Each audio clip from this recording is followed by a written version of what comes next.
Now, another prospect that's been around for quite a while now is Schneider.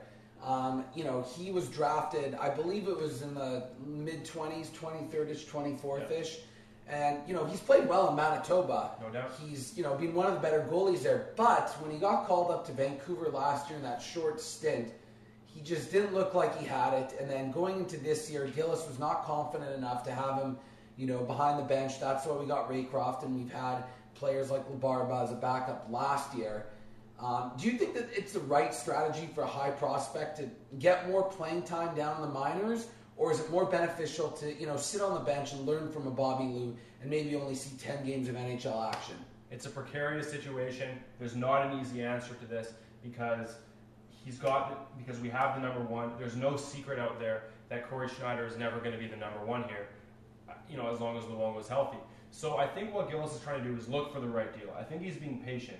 At the moment, I couldn't see Schneider staying in the minors for 2 seasons past now. I think they will look to move him next year, and hopefully they can find a willing suitor. But there's also that issue of you don't want a player to rot in the minors. You don't want them to lose their edge, to lose their desire to make the NHL, because that happens. And that's the unfortunate case with having the parent club being so stacked at the position. Right. Now, you take the example of last year when he came up and he didn't look sharp. Do you think that affects the perception of his value from other GMs across the league? No. These GMs understand the value of Schneider.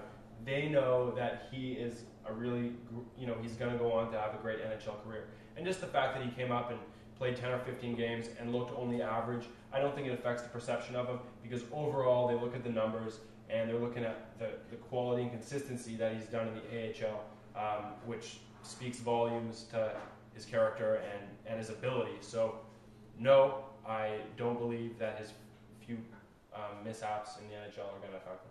Well, you know what? This concludes today, which is called the Canucks Prospect Report. I'm Chad, and this is Bradley Fox. And we're going to be moving forward in the future with plenty of prospect reports on all the players in the organization. As you guys, the fans, if you have any questions, comments, or concerns, emails can be sent to us at the website, the YouTube channel, Twitter, Facebook. You know where to find us, and we'd be more than happy to address them for all of our loyal fans.